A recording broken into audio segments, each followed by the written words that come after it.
guys, இந்த வீடியோல நம்ம ரெசிடென்ஷியல் ஸ்டேட்டஸோட ஃபார்மட்ஸ் தான் பார்க்க போறோம். இது வந்து இண்டிவிஜுவல்ஸ்க்கான கண்டிஷன்ஸ். ஓகேவா?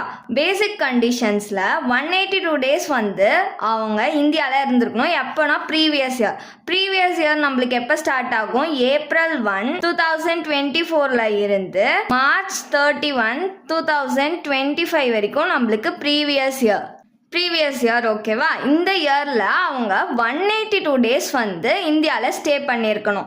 பேசிக் கண்டிஷனில் ஏதாச்சும் ஒன்று அவங்க ஃபுல்ஃபில் பண்ணியிருந்தாலே அவங்க வந்து ரெசிடெண்ட். நெக்ஸ்ட் பேசிக் கண்டிஷன் என்னன்னா 60 டேஸ் வந்து ப்ரீவியஸ் இயர்லையும் அப்புறமா 4 ப்ரிசீடிங் ப்ரீவியஸ்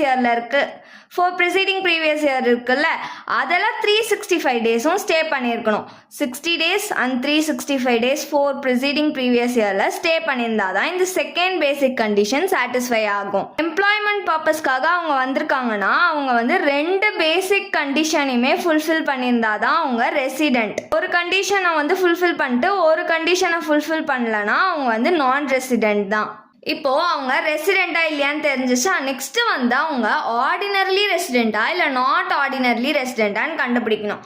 அதுக்கு அவங்க அடிஷ்னல் கண்டிஷன் ரெண்டுத்தையுமே ஃபுல்ஃபில் பண்ணியிருக்கணும். ஃபர்ஸ்ட் அடிஷ்னல் கண்டிஷன் என்னன்னா 10 ப்ரிசீடிங் ப்ரீவியஸ் இயரில் அவர் 2 இயர்ஸ் இந்தியாவில் ஸ்டே பண்ணியிருக்கணும்.